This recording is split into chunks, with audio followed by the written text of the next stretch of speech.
चलिए दोस्तों शुरू करते हैं हम। आज का चैप्टर बहुत अच्छा रहने वाला है। हम लोगों ने बहुत अच्छी चीजें समझ ली है, बोन के बारे में सारी चीज समझ ली है।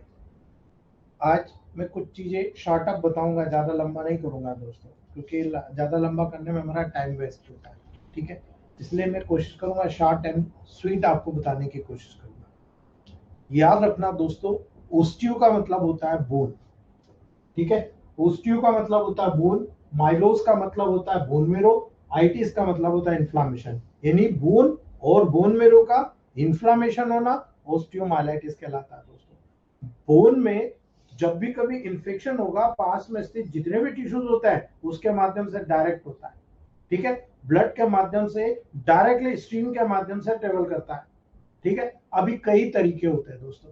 जब आप तरीके देखोगे तो आपको समझ में आएगा कि इन्फेक्शन जब डेवलप हो रहा है उसके कई तरीके होते हैं। ठीक है, आपको याद रखना है, जब इन्फ्लामेशन डेवलप होगा तो इन्फेक्शन बोन से बाहर जो आपको नजर आता है दोस्तों, वहां पर होता है।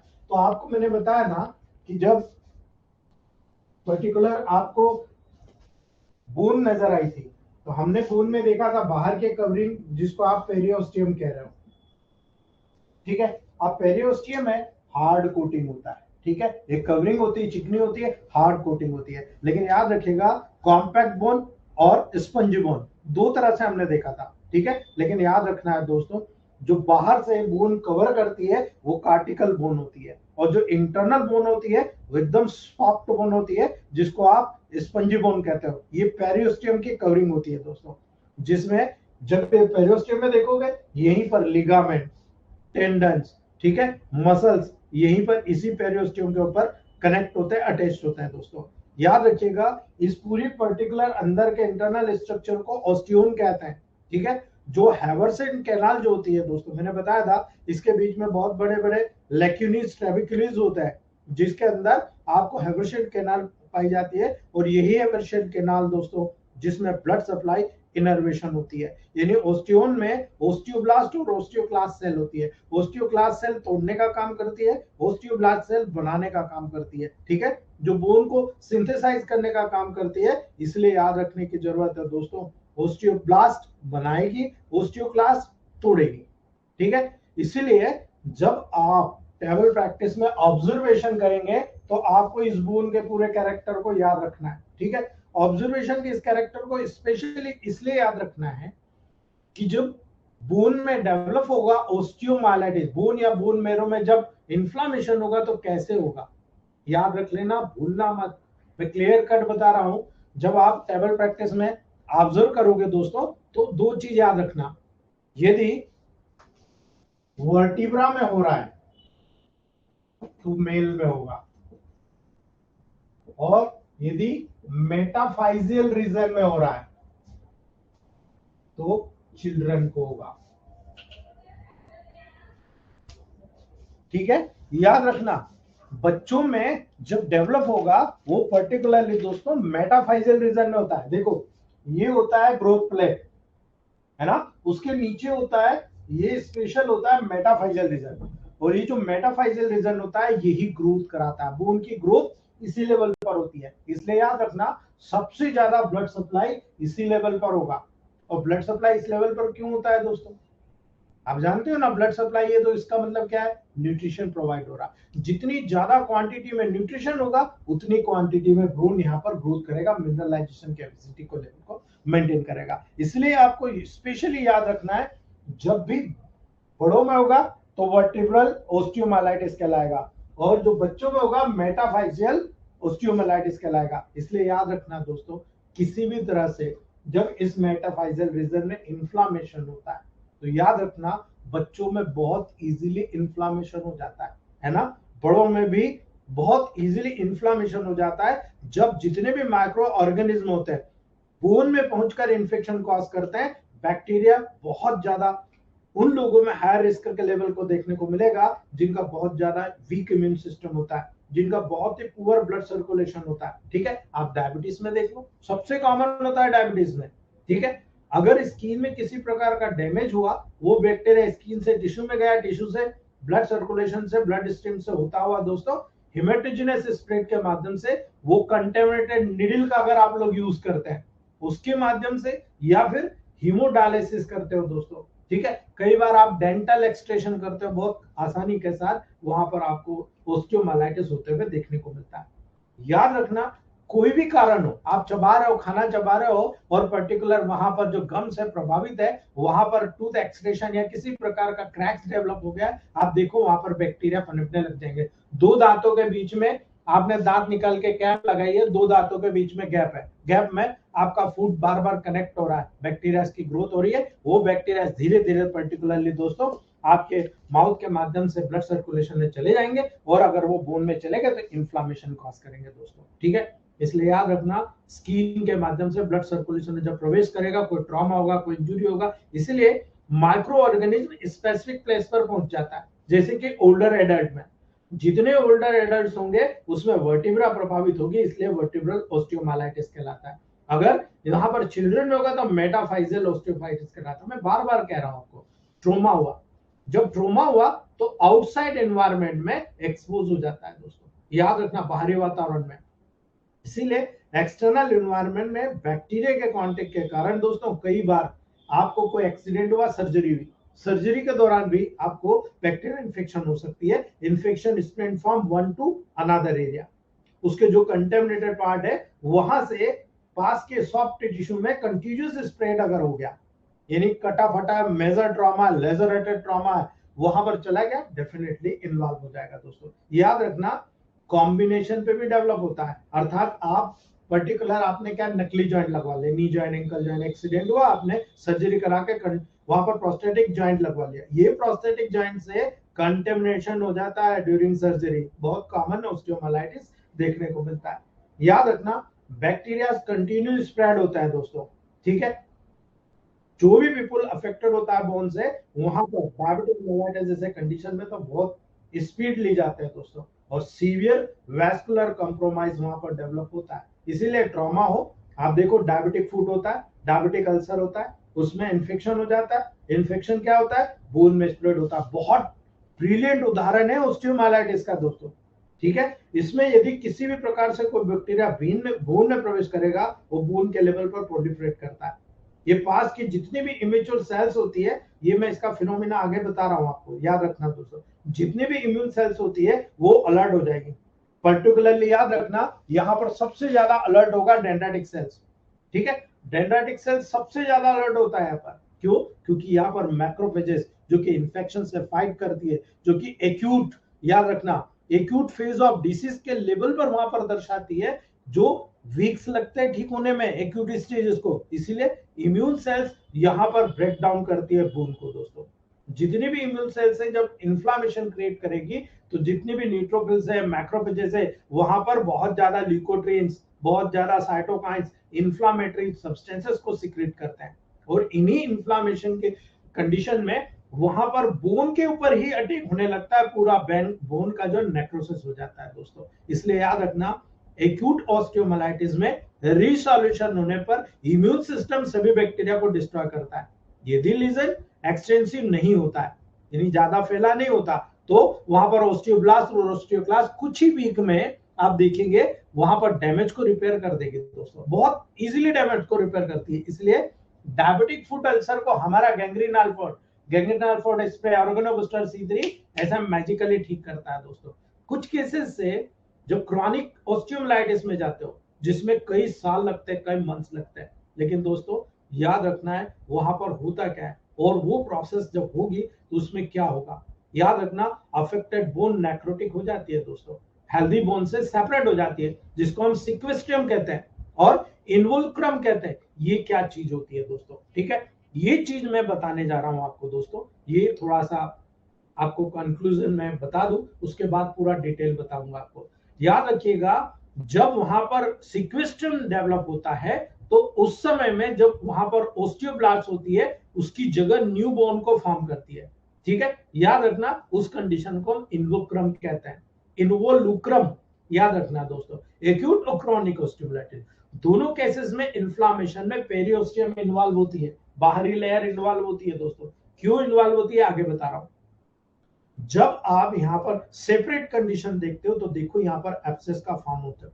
ठीक है, एब्सेस का निर्माण होता है, इससे पोरिस जो पेरिस्टियम होती है, इसके वहां पर पूरा ट्रैक का फॉर्म होता है। और याद रखना, उस जॉइंट्स के नजर, उस पर्टिकुलर इन्फेक्शन के लेवल पर, नी जॉइंट्स के लेवल पर, हिप जॉइंट्स के लेवल पर, इवन यंग चिल्ड्रन के लेवल पर दोस्तों, यहां पर थ्रोम्बोफ्लेबाइटिस डेवलप होता है। और इसीलिए ऑर्गेनिज्म का जब यहां पर डेवलपमेंट होगा, ओस्टियोमाइलाइटिस को कॉज करेगा। और उसमें से याद रखना दोस्तों, सबसे डेंजरस होता है स्टेफाइलोकोकस ऑरियस बैक्टीरिया। ठीक है, जो स्किन पर अलाइ करता है, तो धीरे धीरे स्प्रेड करता है दोस्तों। और वहां पर पर्टिकुलरली आपका साल्मोनेला पर्टिकुलरली बैक्टीरिया, आपका पास्टेरुला मोटोसाइट बैक्टीरिया, कैट्स या डॉग बाइट का जब स्क्रैच होता है दोस्तों, उस दौरान पर्टिकुलरली ये डेवलप होता है, और बहुत डेंजरस कंडीशन होती है जिसमें ये कंडीशन डेवलप होती है। लेकिन हमें यहाँ पर समझना है कि ये ऑस्टियोमाइलाइटिस डेवलप होगा तो इसमें क्या होगा।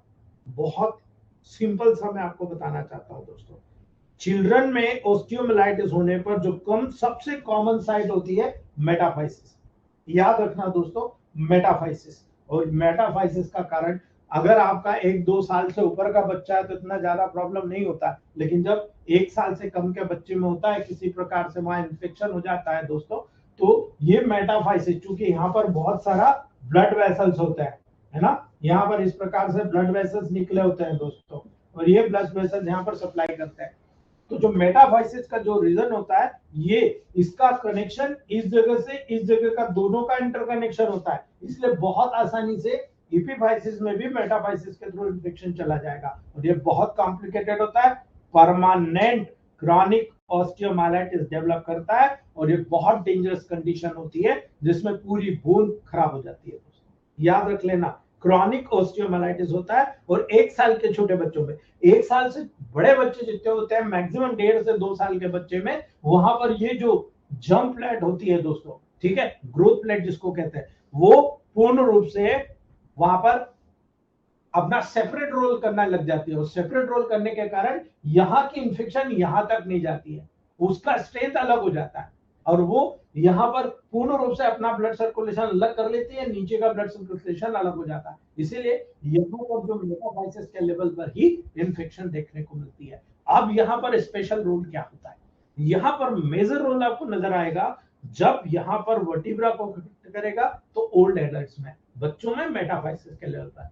जब किसी को बॉइल्स हो रहा है, टॉन्सिलाइटिस हो रहा है, फ्रुंकल्स हो रहा है, याद रखना यूरिनरी ट्रैक्ट इन्फेक्शन हो रहा है, जेनिटल यूरिनरी सिस्टम में बार बार आप देखो बैक्टीरिया का इन्फेक्शन हो रहा है, याद रखना दोस्तों स्मॉल म्यूकोजल ब्रोंकाइटिस जैसी जब कंडीशन हो रही है तो यहाँ पर छोटे छोटे स्क्रैचेस बनते हैं, ठीक है, कॉन्स्टिपेशन होता है, या कभी कभी बहुत ही आप मतलब हार्ड फूड खा रहे हो, है ना, और मान लो आपने मीट वगैरह खाया, प्रॉपर पचा नहीं है, आपने दाल बाटी खाई बहुत कड़क थी, ठीक है, आप देखो बकल मिकोजा में वहां पर छिल जाएगा, चेंजेस उत्पन्न होता है, डैमेज उत्पन्न होता है, और उसी के कारण दोस्तों क्रैक्स डेवलप होता है।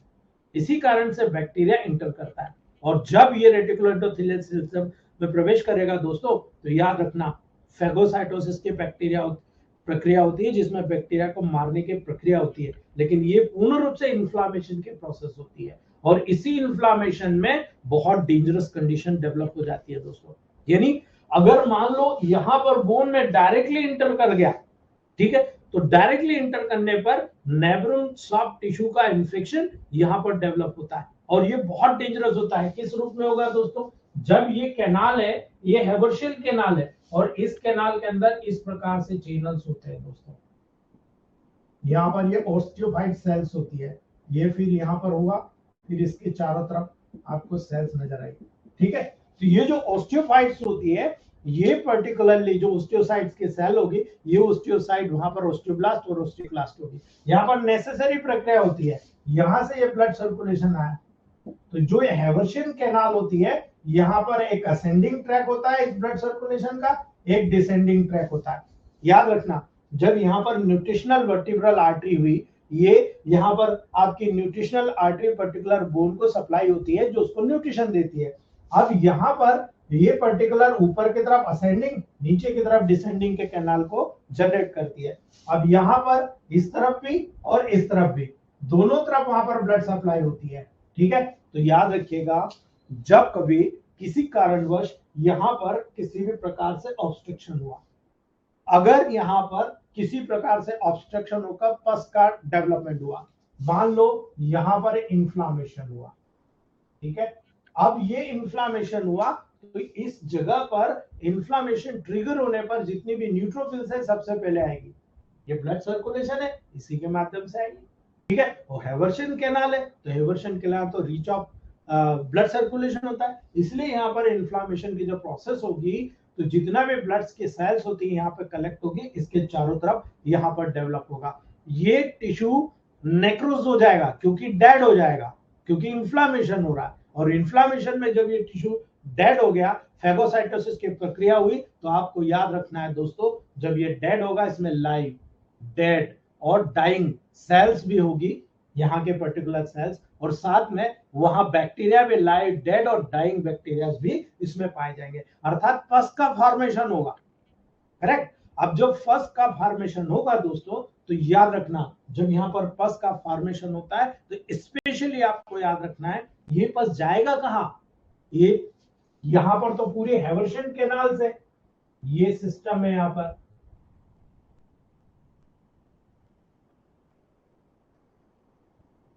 ये पूरा सिस्टम की चैनल्स है, पूरी बोन में चैनल्स है ना, तो यहां पर पर्टिकुलर पास पूरी चैनल्स में फैल जाएगा।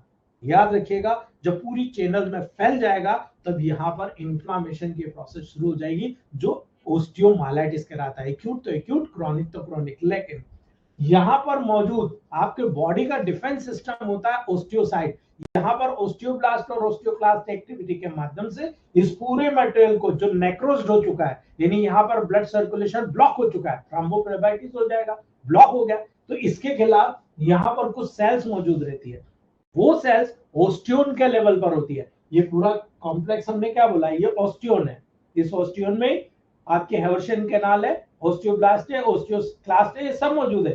तो वहां पर प्रोजेनेटर एक सेल होती है जो यहां पर अगर मान लो ओस्टियोब्लास्ट ओस्टियोक्लास्ट काम नहीं कर रही है, ये प्रोजेनेटल सेल्स वहां ऑस्टियोब्लास्ट के रूप में मॉडिफाई हो जाती है, और ये मॉडिफाई होकर यहां पर आपका डिफेंस मैकेनिज्म करती है, और यहां पर न्यू सेल का फॉर्मेशन करती है, न्यू बोन का फॉर्मेशन करती है, लेकिन जब न्यू बोन का फॉर्मेशन करेगी तो उसका स्पेशल इफेक्ट ये दिखेगा कि यहाँ पर जितनी भी जगह ये इन्फ्लामेशन है ना, इसको इस प्रकार से चारों तरफ से घेर लेगी वो, ठीक है। और चारों तरफ से घेर लेगी तो ये कैलस बन गया, ये डेड मटेरियल वाला नेक्रोस पार्ट हो गया, ये पूर्ण रूप से डेड है, उसको सेपरेट कर दिया।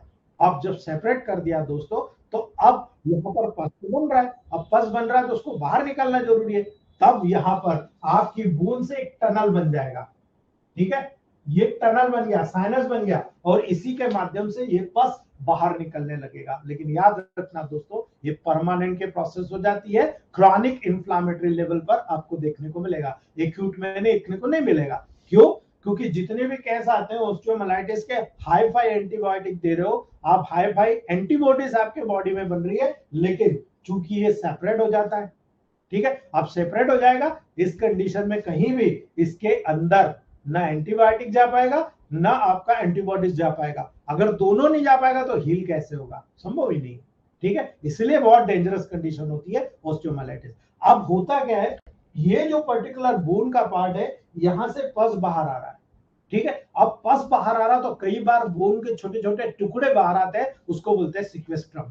याद रखना, उस कंडीशन को बोलते हैं सिक्वेस्ट्रम, ठीक है, याद रख लेना इस बात को। और जब धीरे धीरे यहां पर ये पूरी प्रोसेस जनरेट होती है दोस्तों, तो यहां से जो पस बाहर आता है वो बहुत आसानी के साथ यहां से बाहर निकलता रहता है, और ये परमानेंटली टनल या साइनस का निर्माण कर देता है, ठीक है, याद रखना। अब जब यहाँ पर जो पर्टिकुलर पेरियोस्टियम के लेवल पर जो एक सॉफ्ट टिश्यू की एपिथेलियल सेल्स होती है, ये बाहर के सॉफ्ट टिश्यू की जो एपिथेलियल सेल्स होती है, ये पर्टिकुलरली यहाँ पर जो टनल का साइनस है उसके अंदर एपिथेलियल टिश्यू को डेवलप कर देती है, और ये परमानेंट साइनस का डेवलपमेंट हो जाता है दोस्तों, याद रखना इस बात को, ठीक है। और जब यहां से जो मटेरियल बाहर निकलता है उसको इंट्रोल्यूक्रम बोलता है, ठीक है। जितना भी मटेरियल यहां से बाहर निकल गया और हीलिंग स्टेज में आ गई, इस कंडीशन को इंट्रोल्यूक्रम कहते हैं। याद रखना दोस्तों, ये प्रोसेस यहां पर लगातार होती रहती है, और इसी प्रोसेस के कारण यहां पर जब पेरियोस्टियम की वाल का डैमेज होता है ना, जिसके कारण यहाँ सीवियर इस्चीमिया डेवलप होता है, क्योंकि सारी कैनाल में फंसा रहा होता है, और इसीलिए यहाँ पर डिजनरेशन और डिस्ट्रक्शन ऑफ कैनाल होता है।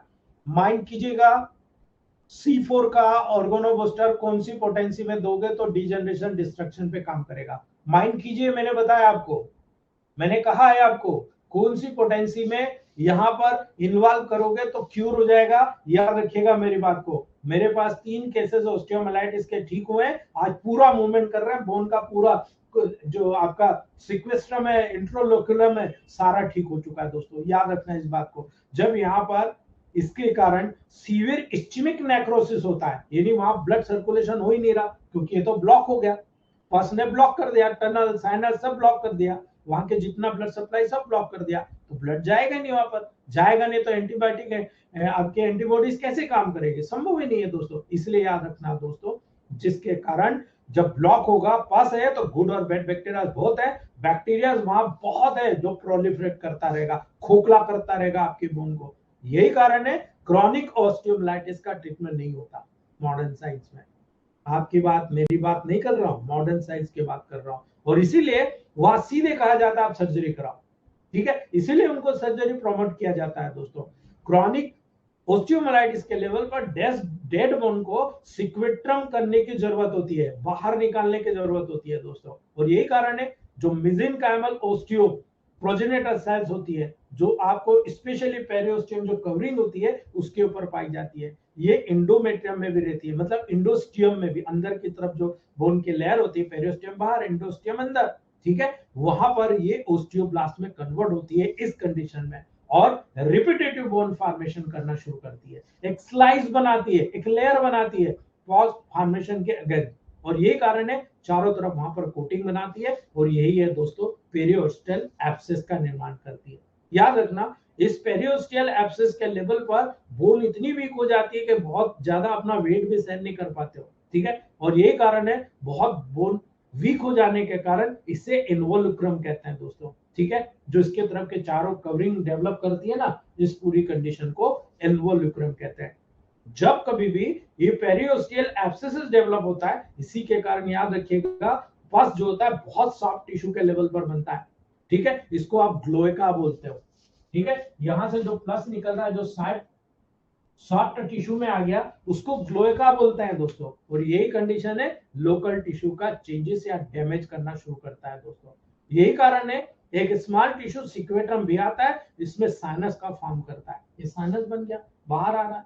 यही कारण है स्किन एपिथेलियम इस लेवल पर पूरा अंदर की तरफ चला जाएगा और वो परमानेंटली डैमेज करता है, ठीक है। याद रखना, ये क्रॉनिक ऑस्टियोमाइलाइटिस होने पर सर्जरी के अलावा मॉडर्न साइंस में कोई भी चीज आपको देखने को नहीं मिलेगी, आपको सर्जरी कराना पड़ेगी वहां पर दोस्तों, याद रखना। लेकिन अगर इस इलेक्ट्रोमेपैथ के लेवल पर आता है तो आपको याद रखना है, जब साइन और सिम्टम लेकर आएगा तो ऑस्टियोमाइलाइटिस के साइन और सिम्टम सबसे पहले जब इन्फ्लामेशन होता है तो इन्फ्लामेशन के पूरे symptom, fever, chills, irritability, young children में बहुत ज्यादा लेथार्जिक वन, इन्फेक्शन के एरिया में पेन बहुत सीवियर होना, स्वेलिंग होना, इन्फेक्शन के एरिया में रेडनेस होना, हॉटनेस, मतलब पूरे इन्फ्लामेशन के साइन।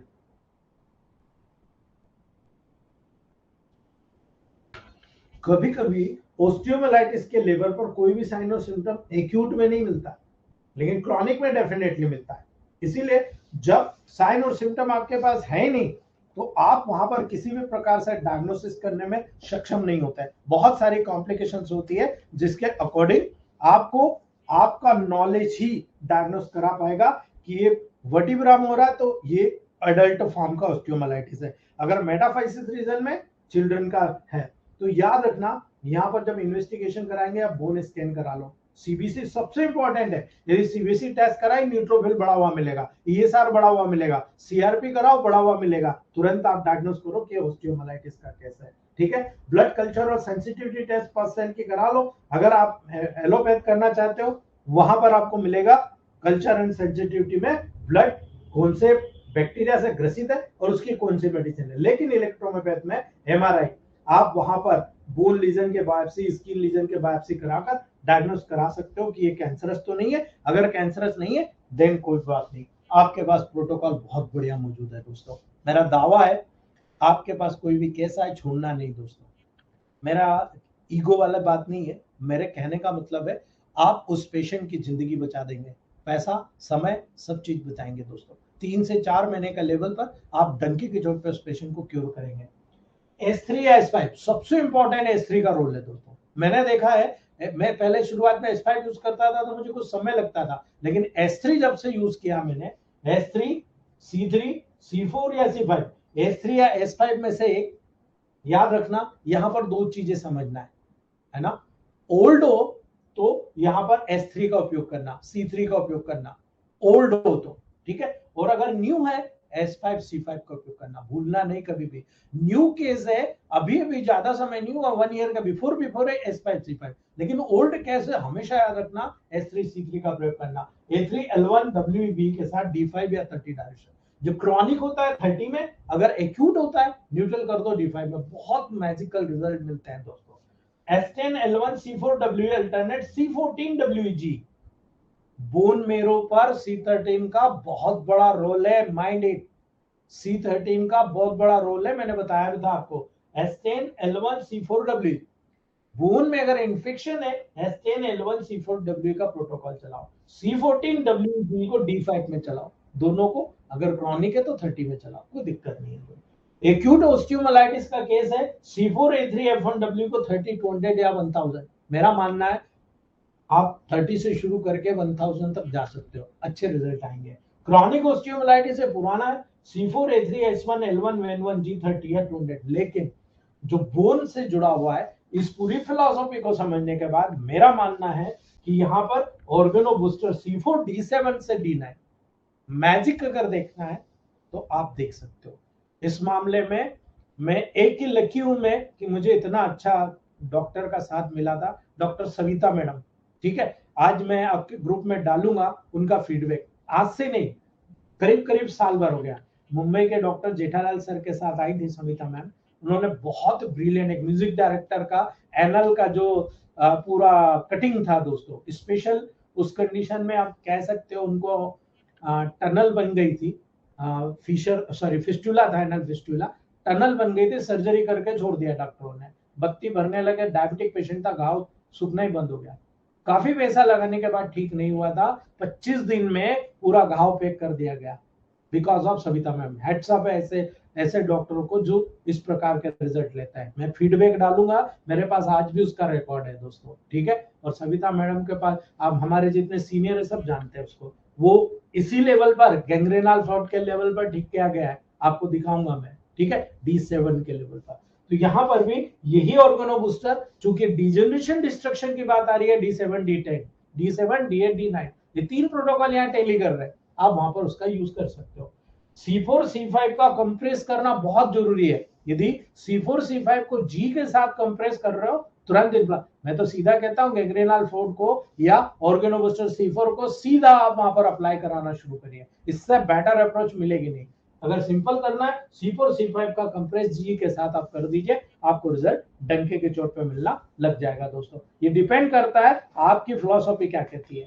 अगर मैंने बताया, अगर थोड़ा भी आपका गले से उतर गया है, तो मेरा मानना है दोस्तों, आप लोगों में बहुत परिवर्तन आएगा, क्योंकि ये चीजें सीनियरों को भी नहीं मिली है, क्योंकि मैं पैथोफिजियोलॉजी को प्रैक्टिस ऑफ मेडिसिन और सर्जरी के लेवल पर जोड़ के दे रहा हूं आप लोगों को। ये प्योर नया कर रहा हूं, पुराने जितने भी डॉक्टर्स हैं उनको कभी नहीं मिला होगा ये पूरा सर्जिकल पॉइंट से लेकर आ रहा हूं मैं दोस्तों।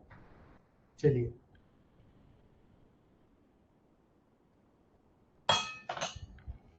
नेक्स्ट बात करते हैं दोस्तों। हमने कल आरएनए पर आकर छोड़ दिया था, ठीक है। आज हम बात करते हैं दोस्तों जेनेटिक कोड का ट्रांजेक्शन कैसे होता है। कल कुछ लोगों ने क्वेश्चन पूछा था फ्राइडे को, लेकिन आवाज नहीं आ रही थी दोस्तों, कुछ पता नहीं टेक्निकल कुछ प्रॉब्लम आता है, उधर से आवाज ही नहीं आती, मैं खूब बोलता हूँ, है ना। तो आज मैं बताऊंगा आप लोगों को ट्रांसक्रिप्शन क्या होता है, ट्रांसलेशन क्या होता है, और बताऊंगा सेल डेथ क्या होती है। आज आपको समझ में आएगा कि सेल खुद को मौत के लिए प्रस्तुत कर देती है, या एपोप्टोस, उसकी लाइफ साइकिल है, मान लो 1 दिन है, 10 दिन है, 120 दिन है, अपनी लाइफ साइकिल पूरी होती है, वो डेड के लेवल पर जाती है, नई सेल का उपयोग वहां पर उसकी जगह रिप्लेस करने के लिए होता है। तो ऐसे में पुरानी सेल का कोई पार्ट यूज होता है। और वही चीज आज आपको मैं बताऊंगा दोस्तों। आरएनए के टाइप्स होते हैं, आरएनए टोटल 3 प्रकार के होते हैं, और प्रत्येक प्रकार के आरएनए प्रोटीन सिंथेसिस में स्पेसिफिक रोल प्ले करते हैं। यदि आपने आरएनए को स्टिमुलेट करना, राइबोन्यूक्लिक एसिड को स्टिमुलेट करना सीख लिया, आपने प्रोटीन सिंथेसिस करना सीख लिया दोस्तों। इसलिए एमआरएनए का लेवल यानी मैसेंजर आरएनए का level, messenger RNA amino acid sequence के जेनेटिक कोड को फॉर्म करता है, उनको कैरी करने का लेके जाता है। यानी आपके माँ और बाप से जितने भी सिम्टम्स आप लेकर आ रहे हो जेनेटिक कोड के लेवल पर, उसको आगे बढ़ाने का, आपके बॉडी के डेवलपमेंट के लिए वहां पर लेकर आ रहा है। इसीलिए यहाँ पर एमआरएनए जो होता है मैसेज को लेकर जाता है, लेकिन टीआरएनए का जो रोल होता है दोस्तों, ट्रांसफर आरएनए। टीआरएनए का कार्य होता है एमआरएनए से उपस्थित जितने भी जेनेटिक मैसेजेस हैं उनको डिकोड करना। याद रखना, यहाँ पर एमआरएनए का जो रोल है, ये यहाँ पर मैसेज को लेकर जाने का है। आपके बॉडी में जितने भी मैसेजेस हैं उन मैसेजेस को आगे लेकर जाने का है, और उन मैसेजेस को आपकी बॉडी में किस लेवल पर क्या काम कराना है, उस मैसेज को डिकोड कराने का काम टीआरएनए के लेवल पर होता है। ये यहाँ पर आ गया साइटोप्लाज्म में, आप साइटोप्लाज्म में टीआरएनए मौजूद है। ये टीआरएनए यहां पर से आकर एमआरएनए के लेवल पर इनकोडिंग करता है, इसको इनकोड करता है, जो कोड आया उसको इनकोड करता है, यानी उसको ओपन करता है, और ओपन करके बोलता है कि हाँ साहब ये मैसेज आया है न्यूक्लियस से, मैसेज आरएनए एमआरएनए के माध्यम से ये मैसेज आया है कि यहाँ पर ये प्रोटीन का सिंथेसिस करना, तुरंत वहां पर प्रोटीन का सिंथेसिस शुरू हो जाता है। और खास तौर से आरआरएनए, राइबोसोमल आरएनए, याद रखना दोस्तों, यही राइबोसोमल आरएनए राइबोसोम के अंदर पाए जाते हैं, और राइबोसोम के एक पार्ट के रूप में यहाँ पर एक स्ट्रक्चर का निर्माण करते हैं, और ये राइबोसोम में एमिनो एसिड के प्रोटीन का, याद रखना, एमिनो एसिड के प्रोटीन के सिंथेसिस के लिए, असेंबल करने के लिए दोस्तों रिस्पॉन्सिबल होता है। यानी अमीनो एसिड, अब आप समझ लो, यही अमीनो एसिड आपके स्ट्रेन को निर्माण करता है। क्यों? क्योंकि ये प्रोटीन सिंथेसिस में भाग लेता है। अब जब आपकी बॉडी में अगर प्रोटीन सिंथेसिस अगर अच्छा रहता है बचपन से, आप देखो आपका स्ट्रेंथ और स्टेमिना बहुत मजबूत होता है। आप कहते हो ना यार मुझे बहुत वीकनेस लग रही है ना, आप बोलते हो वीकनेस लग रही है, तो वीकनेस क्यों हो रही है? क्योंकि प्रोटीन का सिंथेसिस नहीं हो रहा, एनर्जी का मैन्युफैक्चरिंग नहीं हो रहा। ज्यादा से ज्यादा एनर्जी के लेवल को मेंटेन करना इसी राइबोसोम के द्वारा। ये वहां प्रोटीन का सिंथेसिस करता है, एनर्जी का डेवलपमेंट करता है, उसको माइटोकॉन्ड्रिया में स्टोर रखता है। इसीलिए पावर ऑफ सेल माइटोकॉन्ड्रिया को कहा जाता है। और ये प्रोटीन सिंथेसिस को भी अलग अलग लेवल पर गोल्गी एपरेटस के माध्यम से, वेसाइकल्स के रूप में, जमाने भर के ग्रेन्यूल्स एंजाइम्स के पैकिंग के रूप में वहां पर रखता है। जब सेल को जरूरत होती है तब उसकी पूर्ति करता है। लेकिन अगर आप न्यूट्रिशन ही नहीं ले रहे हो तो आपके बॉडी में कैसे जाएगा? संभव नहीं है। ठीक है, ये मेन चीज आपको मेरे को बताना था जो मैंने बताया। नेक्स्ट बात करते हैं, सबसे इंपॉर्टेंट, जीन एक्सप्रेशन क्या होता है। ठीक है, transcription and translation both are very important in genetic abnormalities. आज की वर्तमान परिस्थिति में आप देखो ढेर सारे सिंड्रोम नए नए निकल कर आ रहे हैं। लीकी गट सिंड्रोम आ गया, जानते हो क्या होता है? I have cure more than 3 patient of leaky gut syndrome. Hyderabad का एक पेशेंट है, कलकत्ता का एक पेशेंट है और मुंबई का एक पेशेंट है। तीनों के तीनों patient with in 4 month cure हो गए। जिन्होंने 3-3, 4-4 लाख रुपए ट्रीटमेंट करे थे और एक ही डॉक्टर के पेशेंट थे तीनों, एक ठीक हुआ, उसने दूसरे का, तीसरे का, मेरे पास तीनों पेशेंट का मैंने आज तक नहीं देखा उनको, केवल व्हाट्सएप पे मैसेजेस आए और मैंने टेली करके मेडिसिन दिया और वो ठीक हो गए। याद रखना, जीन एक्सप्रेशन एक ऐसी प्रोसेस होती है जिसके द्वारा जीन में जो इंफॉर्मेशन है, जो कोड वर्ड है, ठीक है, जो कोड वर्ड जा रहे हैं उनको इनकोड करने का काम किया जाता है, वो जीन एक्सप्रेशन कहलाता है दोस्तों। ये फंक्शनल जीन प्रोडक्ट या जितने भी इंस्ट्रक्शन का डॉक्यूमेंट के रूप में वो कन्वर्ट करता है, वो लेकर जाता है, वो प्रोटीन सिंथेसिस के लिए उसको यूज करता है। ठीक है, वहां पर आपकी बॉडी में कब, किस रूप में, किस तरह के प्रोटीन का सिंथेसिस कराना, यही कोड वर्ड लेकर वहां पर जाता है और यही कोड को एक्सप्रेस किया जाता है, देखा जाता है और देखने के बाद उस प्रकार का अपने वर्क को परफॉर्म किया जाता है। और यही वर्क का परफॉर्म जीन एक्सप्रेशन में इन्वॉल्व होने वाली 2 स्टेप में देखा जाता है। 2 प्रकार की स्टेप होती है जो आपकी बॉडी में प्रोटीन एक्सप्रेशन के रूप में इन्वॉल्व होती है। पहली होती है ट्रांसक्रिप्शन और दूसरी होती है ट्रांसलेशन। दोनों में अंतर है दोस्तों, और दोनों को अंतर को समझ गए देन यू, मतलब आप लोग वो कंडीशन में चले जाओगे कि आपने सेल्फ प्रोटोकॉल आप खुद बनाओगे। कैसे? यदि ट्रांसक्रिप्शन देख रहे हो, आप जेनेटिक कोड का ट्रांसक्रिप्शन देख रहे हो, तो ट्रांसक्रिप्शन का मतलब होता है कॉपिंग करना, कॉपी बनाना। ठीक है, अब आप कॉपी नहीं बना रहे हो, आपके बच्चे होंगे तो क्या होंगे? कॉपी हुए ना। आपके बच्चे के बच्चे होंगे तो क्या होगा? उस बच्चे की कॉपी हो गए। इसलिए याद रखना दोस्तों, ये इंडिकेट करता है जिसमें जेनेटिक कोड का डीएनए से आरएनए के रूप में कॉपी करना होता है, यानी डीएनए से ही आरएनए बनता है। याद रख लेना इस बात को, डीएनए से ही आरएनए बन रहा है, डीएनए उसको कॉपी कर रहा है आरएनए के रूप में। और यही कारण है साइटोप्लाज्म में उपस्थित राइबोसोम में प्रोटीन का सिंथेसिस होता है। याद रख लेना, यही डीएनए वहां पर ट्रांसक्रिप्शन करता है कोड के रूप में आरएनए को, यानी डीएनए का पार्ट ही होता है RNA, deoxy ribonucleic acid, RNA ribonucleic acid. ठीक है, तो याद रखना दोस्तों, इसमें जो जेनेटिक कोड होता है उसी डीएनए से आरएनए के रूप में कॉपी करना होता है, और ये साइटोप्लाज्म में उपस्थित जो राइबोसोम्स होते हैं उनमें प्रोटीन का सिंथेसिस करता है। सिंपल प्रोसेस है दोस्तों। इसलिए यद्यपि डिफरेंट डिफरेंट आप जब सेल के फंक्शन देखते हो तो वहां पर याद रखना डिफरेंट डिफरेंट प्रोटीन के सिंथेसिस में उपस्थित जो डीएनए होता है दोस्तों, ठीक है, वो उपस्थित डीएनए के जीन्स के द्वारा जितनी भी इंफॉर्मेशन होते हैं, उनकी जो सीक्वेंस होती है, उनके जो कोडोन होते हैं दोस्तों, उनको इनकोड करने का काम करता है। ये उसी के ऊपर डिपेंड करता है। यदि डीएनए को वहां पर प्रॉपरली इनकोडिंग कर लिया गया, आप बिल्कुल हेल्दी स्टेट में रहोगे, क्योंकि आपने एक सीक्वेंस में आपकी बॉडी में एनर्जी का डेवलपमेंट करना है, आपकी बॉडी में सारी ग्रोथ कराना है, एक के बाद एक आप करा रहे हो। अगर आपने इनकोडिंग कर लिया, अगर आप इनकोड करने में फेल हो गए तो ये उसी के ऊपर डिपेंड करता है दोस्तों। तो डीएनए एक माइक्रो मॉलिक्यूल होता है, बहुत माइक्रो मॉलिक्यूल होता है दोस्तों। इसीलिए ये न्यूक्लियर मेम्ब्रेन के पोर्स में से पास होकर साइटोप्लाज्म में नहीं पहुंचता है। याद रख लेना इस बात को। न्यूक्लियस बहुत ही मैक्रोपोल वाला होता है दोस्तों, मैक्रो मॉलिक्यूल्स होता है, और इसीलिए न्यूक्लियर मेम्ब्रेन के पोर्स में से पास होकर बाहर नहीं निकल जाता।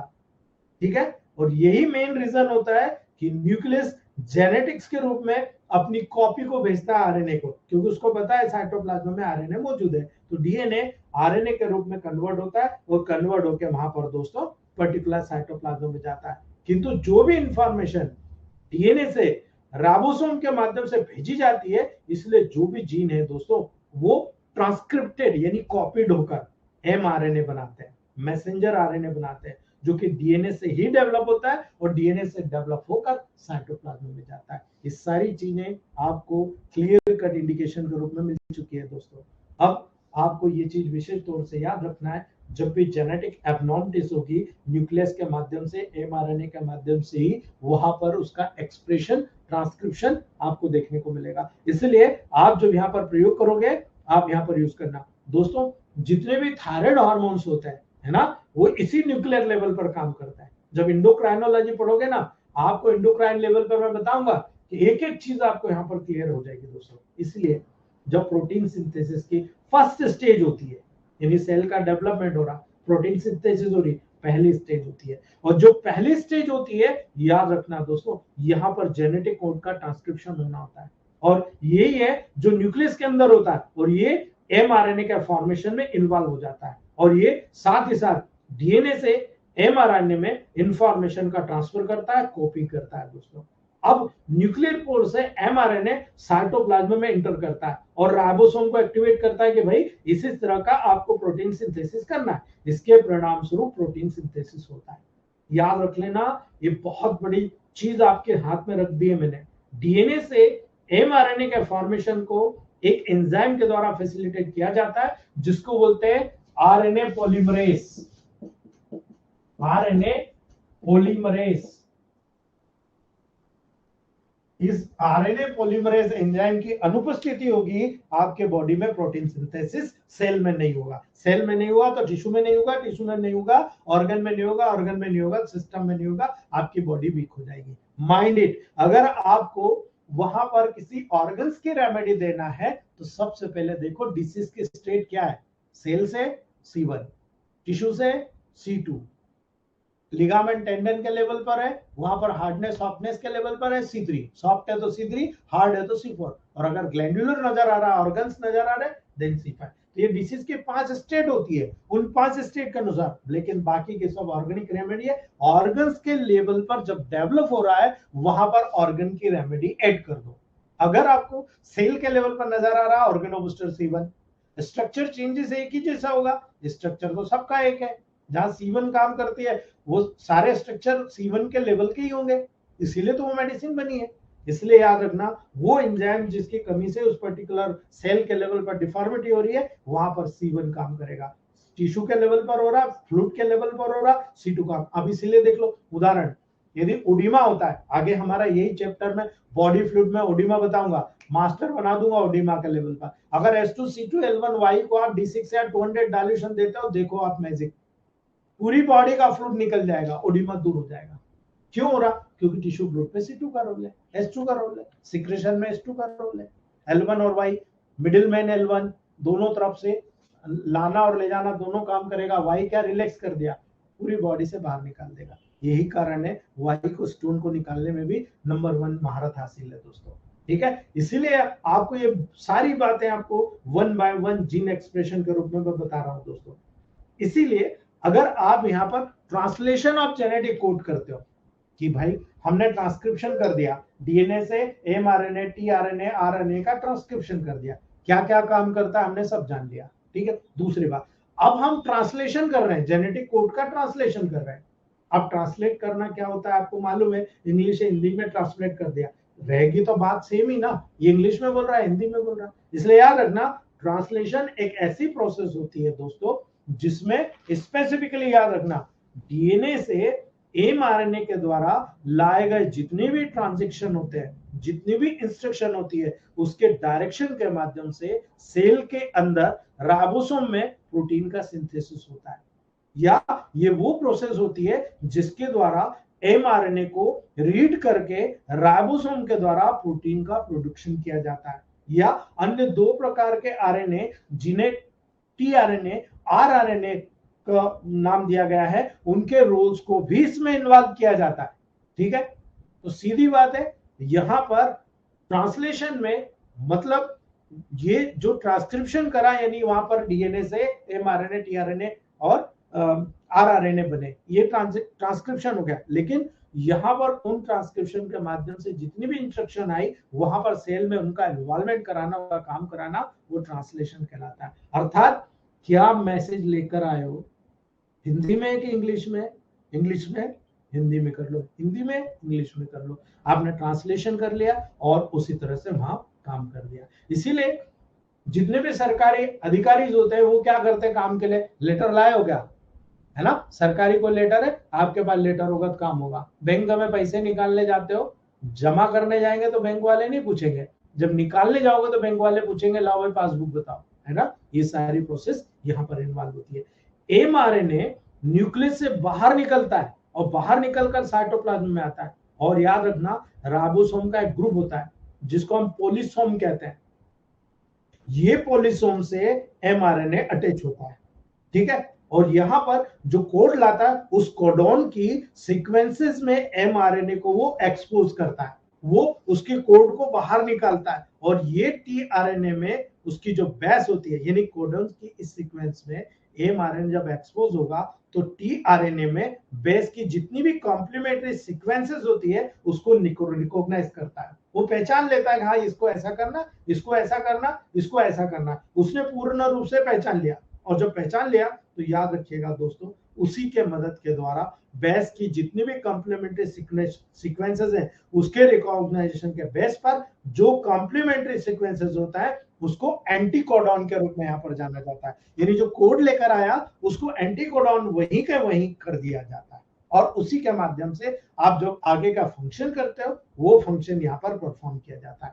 तो ये डिपेंड करता है कि जितने भी एमआरएनए और ये पर्टिकुलर लेकर आए ये क्या है और ये कैसे काम कर रहे हैं, ये इसी तरह से काम कर रहे हैं। इसलिए याद रखना एंटी कोडॉन में जितने भी सीक्वेंसेस के बेसिस होते हैं उसके according different different amino acid tRNA के माध्यम से साइटोप्लाज्म में राइबोसोम में ट्रांसपोर्ट होते हैं दोस्तों। तो इसका मतलब क्या हुआ कि जो टीआरएनए होता है ये कैरियर का काम करता है, ये ट्रांसपोर्ट का काम कर रहा है, कैरियर के रूप में काम कर रहा है। और ये आरआरएनए की मदद से प्रोटीन मॉलिक्यूल्स को अमीनो एसिड से असेंबल कर रहा है, ठीक है, एमिनो एसिड से असेंबल कर रहा है। और यही कारण है दोस्तों राइबोसोम में प्रोटीन सिंथेसिस होने के बाद ये रफ एंडोप्लाज्मिक रेटिकुलम पर जाकर अटैच हो जाते हैं। जितने भी राइबोसोम होते हैं ये साइटोप्लाज्म में पाए जाते हैं, और रफ एंडोप्लाज्मिक जब इनसे प्रोटीन का सिंथेसिस हो गया यहां से निकलकर रफ एंडोप्लाज्मिक रेटिकुलम पर जाकर चिपक जाएंगे और उनके साथ साइमल्टेनियसली अपना वर्क करते रहते हैं।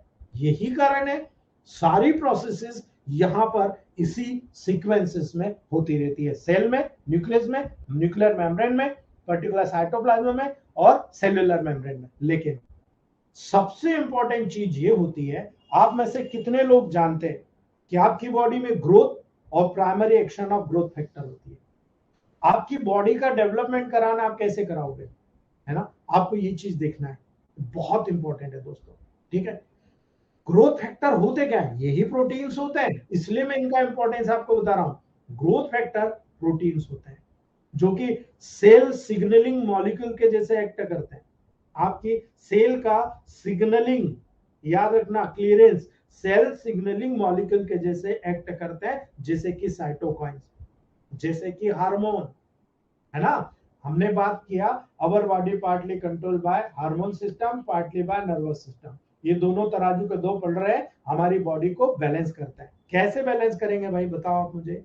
यही साइटोकाइंस डिफेंस मैकेनिज्म में भाग लेगा, यही हार्मोन पूरी बॉडी की ग्रोथ कराने का काम करेगा। ये सब के सब ग्रोथ फैक्टर है, ठीक है। इसलिए आपकी बॉडी में अगर किसी को बनाना है, किसी को तोड़ना है, यही ग्रोथ फैक्टर अगर वहां बढ़ेगा यानी कि ग्रोथ हो रही है, अगर घटेगा आपकी बॉडी टूट रही है। इसलिए आपको याद रखना है ये फैक्टर टारगेट सेल के स्पेसिफिक सरफेस पर जो रिसेप्टर होते हैं उसके साथ बाइंड करते हैं, ठीक है। एक सेल है, वहां पर ये मान लो आपका हार्मोन है या साइटोकाइंस है, ये सेल है, ये उसका रिसेप्टर है, ये यहां पर आकर बाइंड हो गया, ठीक है। तो याद रखना जब कभी भी कोई काम कराना है आपके सेल के लेवल पर, ये फैक्टर टारगेट सेल के साथ जो स्पेसिफिक सरफेस के रिसेप्टर होते हैं हर व्यक्ति के लिए हर केमिकल के लिए अलग अलग होता है, इसीलिए ये उसके साथ बाइंड होता है।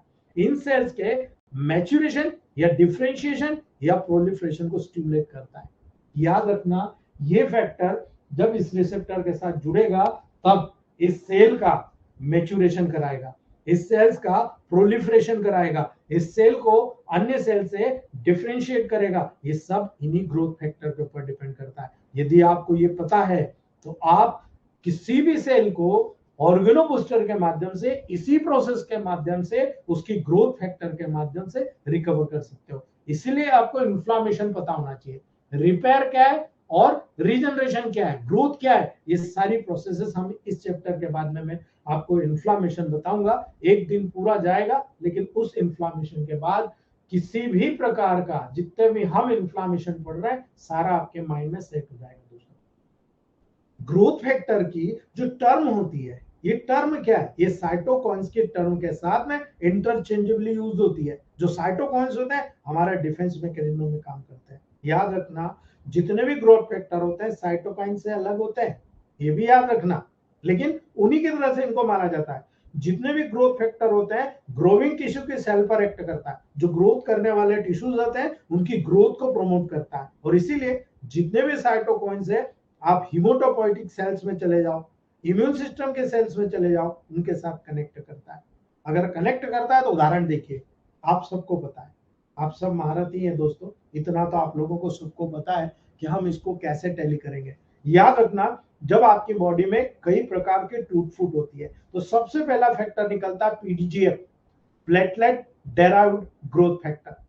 ठीक है, इसका सोर्स क्या है आपको पता होना चाहिए। जब नाम लिया है platelet derived growth factor, platelet से डेराइव्ड होने वाला, प्राप्त होने वाला ग्रोथ फैक्टर है ना।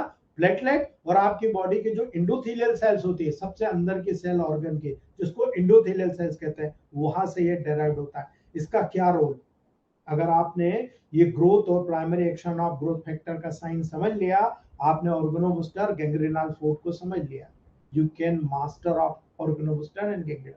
जब आपने यहाँ प्लेटलेट और इंडोथेलियल सेल्स के लेवल को समझ लिया तो आप एक्शन देखिए इसकी, repair of damage blood vessels, connective tissues and smooth muscle fibre proliferation. ठीक है, याद रखना, कोई भी ब्लड वेसल्स का डैमेज हो रहा है उसको रिपेयर करना है। आपके बॉडी के जितने कनेक्टिव टिश्यूज हैं, स्मूथ मसल फाइबर का प्रोलिफरेशन कराना है, आपको पीडीजीएफ को वहां पर अवेलेबल कराना ही पड़ेगा। ठीक है, अगर आपको पता होगा तो कराओगे ना। आज आपको पता है कि पीडीजीएफ प्लेटलेट डेराइव्ड ग्रोथ फैक्टर को आपको वहां पर प्रोमोट कराना है, तो आपको किसको स्टिमुलेट करना पड़ेगा, आपको प्लेटलेट को स्टिमुलेट करना पड़ेगा, आपको एंडोथेलियल सेल्स को स्टिमुलेट करना पड़ेगा। अगर आपको आता ही नहीं तो आप क्या करोगे, है ना। लेकिन आपको आता है दोस्तों, आप 100% आपको जानते हो। आप जानते हो ना C7 क्या काम करता है, तो गैंग्रीनल फोर्ट क्या काम करता है, आ गया समझ में। ऑर्गेनोबूस्टर C3 क्या काम करता है, स्मूथ मसल फाइबर, ठीक है, उसका प्रोलिफरेशन कराता है। इसलिए आप गैंग्रीनल फोर्ट और ऑर्गेनोबूस्टर C3 का प्रयोग करके प्लेटलेट डेराइव्ड ग्रोथ फैक्टर के माध्यम से पूरा रिपेयर और डैमेज ब्लड वेसल्स को भी, कनेक्टिव टिश्यू को भी, स्मूथ मसल फाइबर को भी प्रोलिफरेट करा रहे हो। ठीक है, दूसरी बात, कॉलोनी स्टिमुलेटिंग फैक्टर CSF,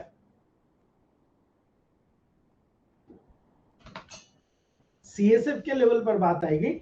आप जो देख रहे हो अभी हम पढ़ेंगे, जब ब्लड में हम ये पढ़ेंगे monocyte, T lymphocyte, endothelial cells, ये कहा, ये सोर्स हैं कॉलोनी स्टिमुलेटिंग फैक्टर के। क्या काम करता है, ठीक है, ये कॉलोनी फॉर्मिंग ब्लास्टोसाइट्स का निर्माण करता है। अब कॉलोनी फॉर्मिंग ब्लास्टोसाइट्स, तो आपकी बॉडी में जितनी भी ब्लड सेल्स होती है, ये प्रिपरेशन कराने का काम होता है कॉलोनी स्टिमुलेटिंग फैक्टर के माध्यम से। अगर आपको पता ही नहीं है बोन मैरो में कौन सी मेडिसिन काम करती है, तो आप काम करोगे ब्लास्टोसाइट पे, आप उसको कैसे स्टिमुलेट करोगे, है ना। अभी हमने ऑस्टियोमाइलाइटिस में कहा C14 का रोल है, बहुत कम लोगों को पता है, C13+।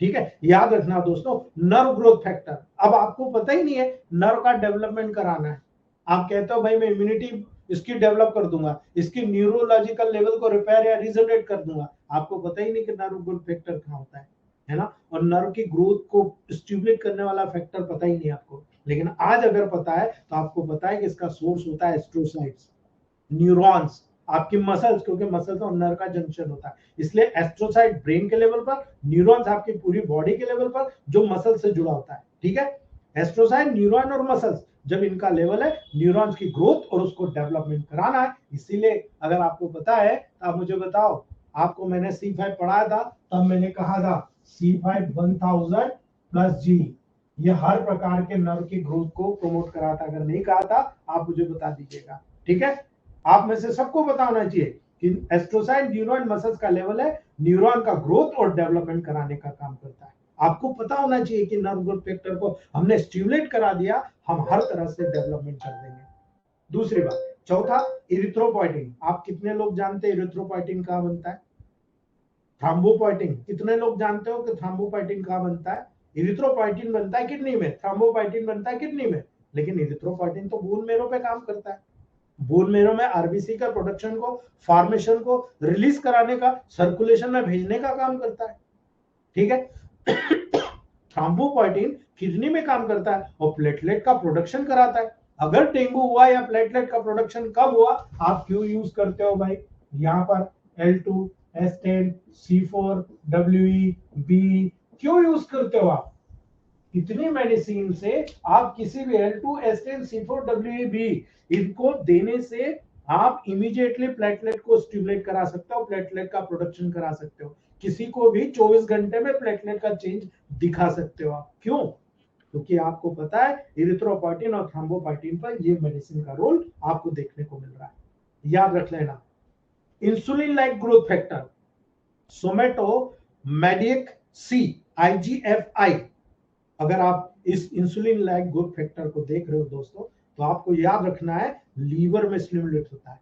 इसलिए मैं कहता हूं जब मेटाबॉलिक डिसऑर्डर होता है, लीवर प्रभावित होता है, तभी डायबिटिक होने की शंका पेशेंट में डेवलप हो जाती है। क्यों? क्योंकि बॉडी की ग्रोथ, पर्टिकुलरली बोन की ग्रोथ के लिए ये इंसुलिन लाइक ग्रोथ फैक्टर बहुत इंपॉर्टेंट होता है।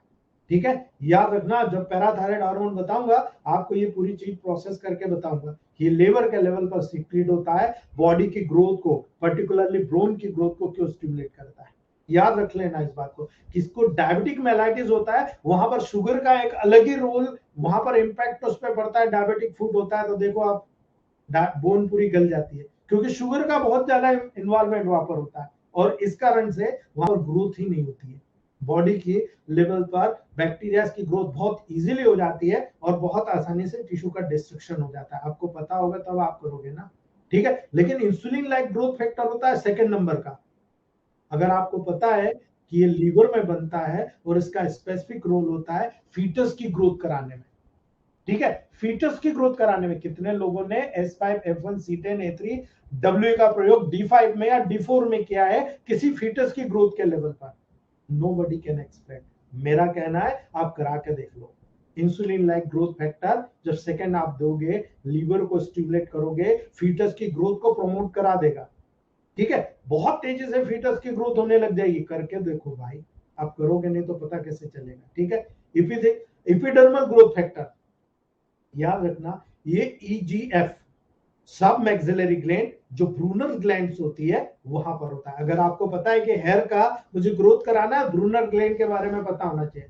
सब मैक्सिलरी ग्लैंड का आपको पता नहीं है, आप बहुत सारी चीज में, कैंसर में मिस्टेक कर जाओगे। जितनी भी सब मैक्सिलरी ग्लैंड्स होती है, epithelial cell, mesenchymal cells, glial cells, glioma होता है ना, ब्रेन ट्यूमर, याद रखना, ग्लायल सेल्स वन का प्रोलिफरेशन कराने का काम करता है। इसलिए यदि बहुत ज्यादा सब मैक्सिलरी ग्लैंड्स का स्टिमुलेशन हुआ, ग्लायोमा हो जाएगा, इपिथेलियल सेल्स का एनलार्जमेंट, ट्यूमर हो जाएगा, मेसेनियन सेल का इन्वॉल्वमेंट होकर ट्यूमर डेवलप हो जाएगा। इसलिए आपको सब मैक्सिलरी ग्लैंड का फंक्शन पता होना चाहिए। दूसरा, Brunner gland. Brunner gland hair follicles की ग्रोथ को इनिबिट करती है दोस्तों। जो ब्रूनर ग्लैंड्स होती है, जो हेयर फॉलिकल्स होते हैं, इनके जो फॉलिकल्स होते हैं उसको इनिबिट करने का काम करती है, उसकी ग्रोथ को रोकने का काम करती है। अगर आपने ब्रूनर ग्लैंड को स्टिमुलेट कर दिया ना, तो आपकी ग्रोथ रुक जाएगी, लेकिन अगर आपने उसको इनिबिट कर दिया, आपकी ग्रोथ नॉर्मल हो जाएगी। इसलिए आपको याद रखना, हेयर फॉलिकल की ग्रोथ को इनिबिट करेगा, तो आप इसको स्टिमुलेट कर दो, बढ़ जाएगा। यानी पॉजिटिव में दोष दे दो, ग्लैंडुलर जितनी भी मेडिसिन है। इसलिए S5 का रोल देखा जाता है दोस्तों। बेसिक फाइब्रोब्लास्ट ग्रोथ फैक्टर, आपको याद रखना है, फाइब्रोब्लास्ट होती है ब्लड वेसल्स। ठीक है। न्यू ब्लड वेसल्स का फॉर्मेशन कराना, अगर आपने वेरिकोज वेन हुआ, वेरिकोसील हुआ, कहीं भी वेसल्स का डैमेज हुआ और अगर आपको न्यू ब्लड वेसल्स का फॉर्मेशन कराना है, अब मुझे बताने की जरूरत नहीं कहां काम करना है आपको, ठीक है। ये बेसिकली यहां पर आपको ये रोल देखने को मिलेगा, बहुत इजी डेवलपमेंट करा सकते हो दोस्तों। मायोस्टेटिन, अगर आपको ये मसल्स मेरी टूट गई, स्केलेटल मसल फाइबर का नुकसान हो गया, अगर आपको स्केलेटल मसल्स ग्रोथ को इनिबिट करना है, बहुत ज्यादा स्केलेटल मसल्स की ग्रोथ हो गई, आपको इनिबिट करना, रोकना है, आपको मायोस्टेटिन देना पड़ेगा, ठीक है। आपको उस प्रोसेस को जानना पड़ेगा। टीजीएफ, ट्रांसफॉर्मिंग ग्रोथ फैक्टर, दो प्रकार के होते हैं, ठीक है। Transforming cell, cell undergoing differentiation, जो आपकी बॉडी की सेल्स होती है, हर ऑर्गन में अलग अलग सेल्स होती है, सब डिफरेंट होती है, सबके काम अलग अलग होते हैं, ठीक है। जैसे ट्यूमर, जैसे कैंसरस टिश्यू, भाई बेनाइन भी होता है, मैलिग्नेंट भी होता है, ठीक है। तो ट्यूमर्स और कैंसरस टिश्यू को ट्रांसफॉर्मिंग ग्रोथ फैक्टर के माध्यम से डिफरेंशिएट किया जाता है, और यही काम ऑर्गेनोबूस्टर गैंग्रीनल फ्लूइड का होता है। ये जितने भी चीज बता रहा हूं, सब पे रोल बता रहा हूं आपको मैं। टीजीएफ अल्फा और टीजीएफ बीटा हेपेटिक, ये दो चीज देखो। टीजीएफ अल्फा होगा, ब्रेन से सोर्स होता है इसका, आपकी केराटिनोसाइट सेल्स होती है, उस केराटिनोसाइट सेल से सोर्स होता है। जितनी भी मैक्रोफेजेस होती है आपकी डिफेंस मैकेनिज्म की, ठीक है, याद रखना, उन तमाम मैक्रोफेजेस के लेवल पर, डिफेंस मैकेनिज्म के लेवल पर आपको रोल दिखाएगा टीजीएफ अल्फा। इसीलिए आप एपिथेलियल सेल्स की ग्रोथ, वाउंड हीलिंग को प्रमोट करते हो। यही कारण है कि आप किसी भी एपिथेलियल सेल्स की ग्रोथ को प्रमोट कर सकते हो, ठीक है, उसको बैलेंस कर सकते हो और वाउंड हीलिंग को फास्ट करा सकते हो। यही तो कह रहा हूं मैं, ऑर्गेनोबूस्टर और गैंग्रीनल फ्लूइड, यही सब समझाने की कोशिश कर रहा हूं। इसको समझ लेना, आज के रिजल्ट को, आज के टॉपिक को। मुझे नहीं लगता कि आप में से कोई भी व्यक्ति पीछे रह जाए। लास्ट आज की बात करते हैं, TGF B hepatic, hepatic cell से, लीवर से सिक्रेट होता है, बी लिम्फोसाइट टी लिम्फोसाइट से सिक्रेट होता है, मैक्रोफेजेस से सिक्रेट होता है, मास्ट सेल से सिक्रेट होता है। बोलने की जरूरत है, कहां काम करेगा, है ना। हेपेटिक सेल से काम करेगा, पूरी बॉडी के टॉक्सिसिटी को दूर करेगा। T lymphocyte B lymphocyte memorise करने वाली आपकी फैगोसाइटिक सेल्स होती है दोस्तों। जो मैक्रोफेजेस होता है, मास्ट सेल्स होती है, first line of defence mechanism की सेल होती है, कोई भी इन्फ्लामेशन होगा, इन्फेक्शन होगा, उससे लड़ने का काम करती है। इसीलिए याद रखना, हेपेटिक सेल का प्रोलिफरेशन को इनिबिट करके रखती है, लीवर ग्रोथ को कंट्रोल करके रखती है, इम्यूनो सप्रेशन करके रखती है। यानी आपकी सेल से, ये सेल्स आपकी बॉडी के खिलाफ काम ना करे, ऑटो इम्यूनिटी नहीं करे, जब आपकी बॉडी में कोई इंफेक्शन हो, ये स्टिमुलेट हो, ग्रोथ फैक्टर के रूप में काम करे और वहां पर इम्यूनो प्रोटेक्टिव काम करे। जनरली इम्यूनो सप्रेशन करके रखती है, इम्यून को बैलेंस करके रखती है, हेपेटिक सेल्स का प्रोलिफरेशन को इनिबिट करके रखती है, लीवर ग्रोथ को कंट्रोल करके रखती है कि ज्यादा लीवर की ग्रोथ ना हो, है ना। याद रखना, ये सब ग्रोथ फैक्टर जो मैंने बताए, ये पूरी बॉडी के डिफेंस मैकेनिज्म को स्ट्रांगली वर्क कराने का काम करते हैं, ठीक है। तो आज हम यही समाप्त करते हैं, सेल डेथ हम लोग कल पढ़ेंगे दोस्तों। आज तो काफी लंबा खींच दिया मैंने, अगर आपको इससे रिलेटेड कोई क्वेश्चन है तो आप कर सकते हो दोस्तों।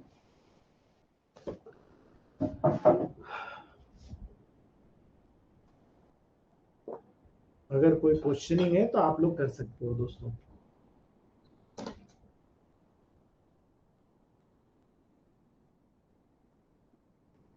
Power on. You've plugged into Nirvana. Your device is ready to pair. जी Sakaram sir. You are now to Boat Zone 650. Sakaram Khande Barad sir. नमस्ते सर। नमस्ते जी सर, बहुत अपडेटिंग क्लास है, बहुत नॉलेजफुल है, बहुत बढ़िया सर, बहुत अपडेटिंग जी सर। फीडबैक है मेरे पास दो अभी रेडी जी। एक सर केस है सिस्टमिक लुपस इरेथ्रेमेटस जॉइंट पेन जी। एक का ट्रीटमेंट कर रहा हूँ सर लास्ट 5 मंथ से जी। और पेशेंट की काफी कंप्लेंट थी, loss of appetite, loss of weight, mouth ulcer और हेयर फॉलिंग होता था जी। और मूवमेंट बिल्कुल अनेबल था। पेशेंट का वेट 38 था जब ट्रीटमेंट स्टार्ट किया हमने जी। तो सर अभी आज के तारीख में पेशेंट की 90% कंप्लेंट कम हो गई है और सर वेट भी 5 kg बढ़ गया है सर। बहुत बढ़िया सर। बहुत सर बढ़िया। हेयर फॉल कंप्लीट बंद हो गए हैं, माउथ अल्सर कंप्लीट ठीक हो गए हैं, और जी भूख भी 1.5 गुना बढ़ गई है, और काफी जी इम्प्रूवमेंट है सर। जबकि नागपुर और चंद्रपुर में उसे कहा गया था कि लाइफ टाइम मेडिसिन खाना पड़ेगा आपको। अभी हालांकि एलोपैथी कोई मेडिसिन पिछले 6 मंथ से पेशेंट ने लिया नहीं है, और पेशेंट जी। वेल कंफर्टेबल है। Very good sir. सर आपने जो प्रोटोकॉल बताया है उस हिसाब से चला है तो बहुत अच्छा रिजल्ट मिला है सर।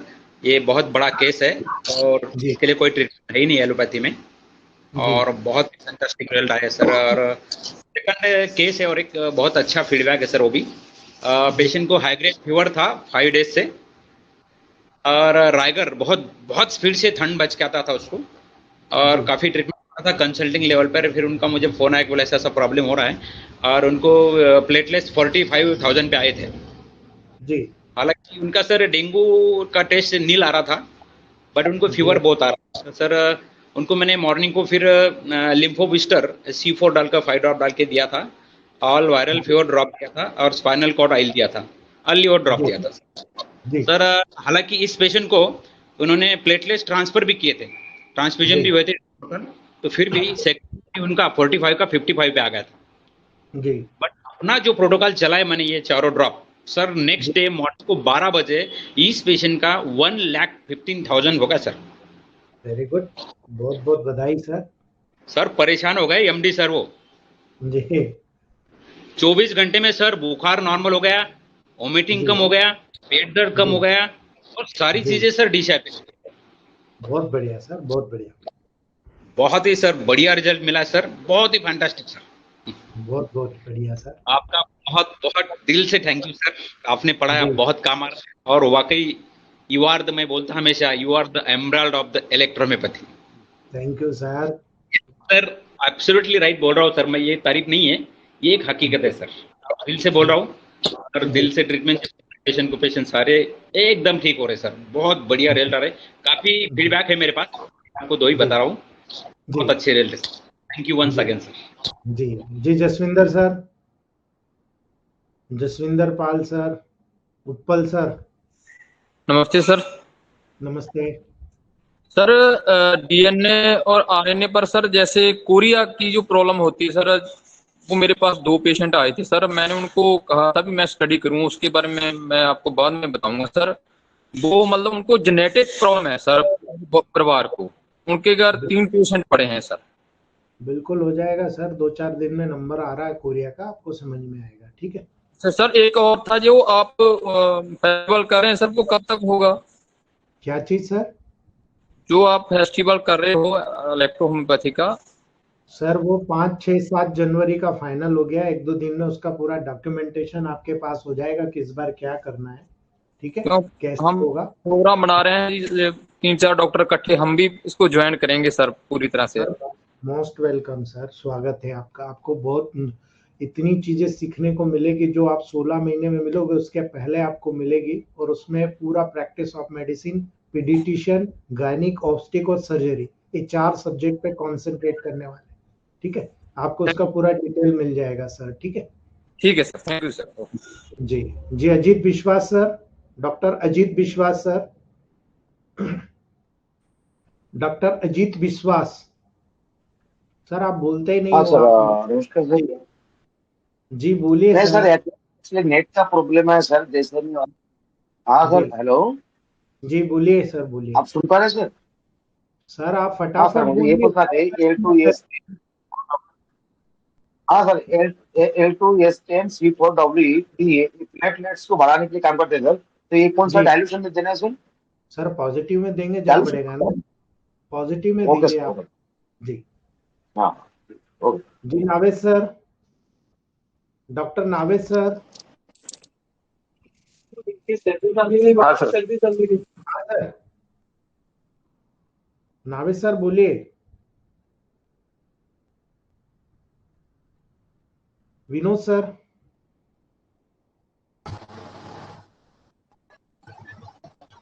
विनोद सर, जी sir, good evening sir. Good evening Vinod sir. हाँ, मैं सर ये कह रहा हूँ कि मेरा एक केस है उसका मुस्टैक का हेयर लॉस का। जी तो मैं इसमें S5 C4 F1 L1 RE को फर्स्ट में दे दूँ तो उसको? न्यूरलाइक ग्लैंड्स को उसको इनहिबिट करने के लिए? सर बिल्कुल कर सकते हो, लेकिन आप अगर थोड़ा सा और कंट्रीब्यूट करो, जैसे अगर आप इस पूरी चीज को देखते हो तो वहां पर जी। बहुत सारे ऐसे सिस्टम इन्वॉल्व होते हैं, जिस सिस्टम पे अगर हम जाकर काम करेंगे कि ये भाई ये सिस्टम पर्टिकुलर किसको स्टिमुलेट कर रहा है, तो अगर आप उस पे जाओगे तो बहुत तेजी से रिजल्ट मिलेगा आपको, बहुत इजी। आप तो जैसे सर जी इसका एज टैग कुछ भी हो सर? एज जैसे 60 ईयर है जैसे पेशेंट की, तो हाँ हम उसको इनहिबिट करके बाल्ड को जो हेयर्स को ग्रोथ करा सकते हैं? बिल्कुल करा सकते हैं सर, बिल्कुल करा जी। सकते हैं। मैंने काफी पेशेंट में यूज किया है सर, बहुत अच्छे रिजल्ट मुझे मिले हैं। ठीक है तो ना? इसको सर फर्स्ट डोज तो मैं S5 की 10,000 में दे ही दूं? बिल्कुल दे सकते हो, बहुत बढ़िया रिजल्ट मिलेंगे सर आपको। कोई इम्यूनिटी का कोई प्रोसेस हो बन रहा हो तो?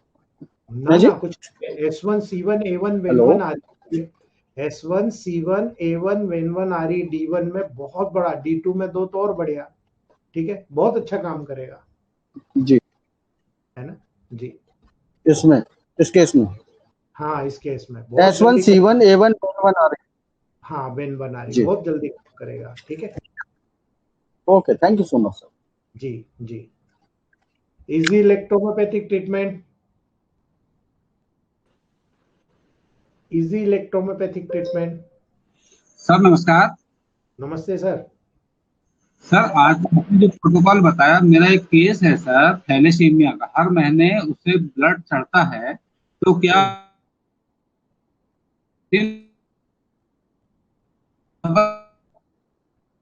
सर आपका वॉइस कट रहा है जी। Charanjit Singh sir, Charanjit Singh sir.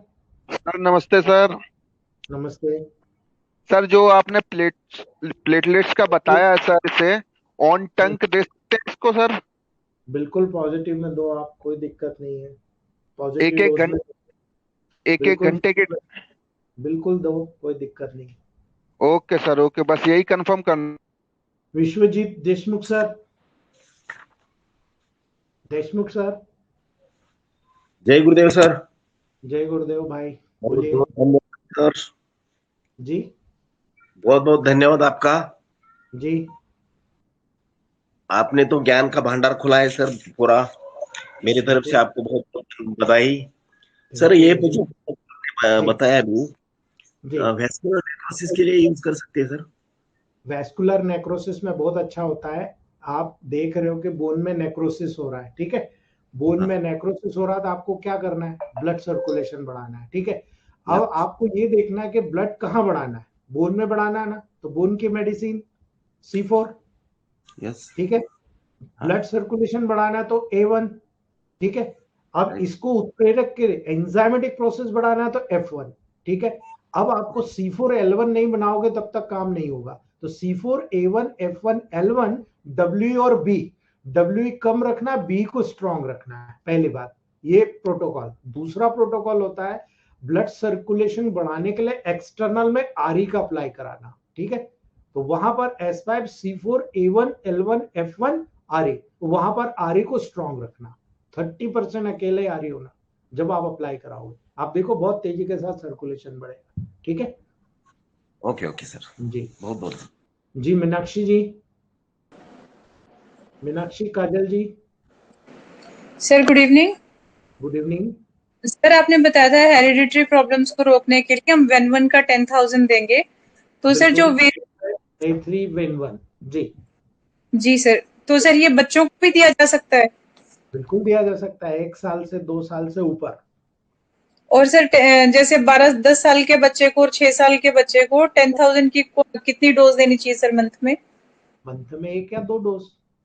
10 से 12 साल के बाद वालों को 3 डोज, ठीक है? ओके सर, ठीक है सर, जी थैंक यू सर। जी जी। Naved sir, Naved sir. हाँ सर, आदाब। आदाब जी। सर एक बात बोलनी है आपको, एक फीडबैक भी है बहुत अच्छा। जी सर हमारे अम्मी को ड्राई कफ बहुत सालों से है, जी तो बीच में आपसे बात भी हुई थी, उस टाइम में अपन ने वो S10 P4 C13 200 30 सब देखे, लेकिन जी कोई इतना खास रिजल्ट मिला नहीं। सर बीच में मम्मी को जॉइंट पेन का प्रॉब्लम हो रहा था, जी तो सर हमने उनको अपना जो फॉर्मूला है GT-D6 में H5C4RE और H6C6 वाला और C11N1G और एक जी मतलब एक्सटर्नल ऑयल में, तो सर जी उनका जॉइंट पेन तो कम हो गया, लेकिन उनके खांसी चलेगी सर बिल्कुल। नहीं तो खांसी इतनी थी कि वो कुछ भी नहीं खा सकते थे सर, मतलब मीठा भी नहीं खा सकते थे। Thank you very much sir. ये शायद S1 की वजह से हुआ कि सर, मतलब न्यूट्रिशन की वजह से। कुछ न कुछ इन्फेक्शन उनको रहा होगा, उस वजह से आपने सर्कुलेशन बढ़ा दिया, इन्फेक्शन चला गया, H6C6 अच्छा से लोअर बॉडी से गंदगी निकल गई, ऑटोमेटिक ठीक हो अच्छा गया, है ना? अच्छा अच्छा। Thank you very much sir. जी जी Vineet sir, doctor Vineet Kumar Goyal sir, sir नमस्कार, good evening. Good evening sir. Sir ये जो प्रोटीन सिंथेसिस के लेवल पे सर आपने आरएनए का बताया है, जी तो सर ये जो आपने पावर जेटिक और एनर्जेटिक ड्रॉप्स जो आपने उस दिन बताई थी पहले, हाँ तो सर ये उनके बेसिस पे ही काम करती है? सर, मेरा जितने भी फार्मूलेशन है ना, कहीं जी न जी। कहीं लिंक है, आप पकड़ रहे हो उसको। हाँ जी। बहुत बढ़िया, थैंक यू बहुत सर, बढ़िया। Thank you very much. जी बहुत बढ़िया। जी Salim Ansari ji, doctor Salim Ansari, Salim Ansari ji, good evening sir. Good evening Ansari ji. हाँ सर, एक फीडबैक देना था डायबिटीज का। 3 जी पेशेंट है विदाउट एलोपैथी, 350 से लेके आज जो है पेशेंट का शुगर है 200 में आ गया है सर 21 दिन के अंदर। Good sir, hats off, thank you बहुत सर। बढ़िया, बहुत बढ़िया। जी बलदेव सिंह सर, बलदेव सिंह सर। चरण वंदना सर। डॉक्टर जी साहब, नमस्ते सर। पहले तो जी मैं आपको हेलो हेलो सर, सर। बोलते जाइए सर, मैं सुन रहा हूँ, बोलते जाइए। इधर से कट गया था सर। सर आपका बहुत बहुत बहुत शुक्रिया सर। जी जो नॉलेज आपसे मिल रहा है सर, मैंने कहीं से नहीं प्राप्त किया पहले। जी पर पर थोड़ा सा मैं आपका नालायक स्टूडेंट हूँ, क्योंकि मुझे याद नहीं रहता सर। मेहनत तो करता हूँ लेकिन भूल जाता हूँ। वो जो जी आपने प्रोटोकॉल दिया था सर, 103.7 से बुखार कंट्रोल नहीं हो रहा था, वो 24 घंटे में ही बुखार कंट्रोल होकर वो 99 पे आ गया था। लेकिन जी अब सर वो थोड़ा डाउन जा रहा है अब तो। कुछ नहीं फर्क पड़ता है सर, अच्छा, वही अपना मेडिसिन देते हैं। तो सर बिल्कुल। जो जो चेस्ट मसाज था sir, A to C5, P to F to W, हम्म, तो उसमें आरी का डाल सकते हैं सर? नहीं, आरी का रोल नहीं है सर, चेस्ट में लगा भी मत बैठना, ठीक है? जी प्रेमवीर सैनी सर,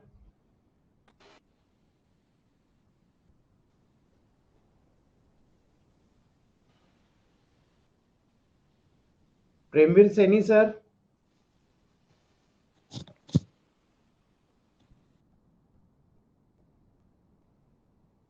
मैं ही सर। चलिए दोस्तों, आज हम यही रखते हैं।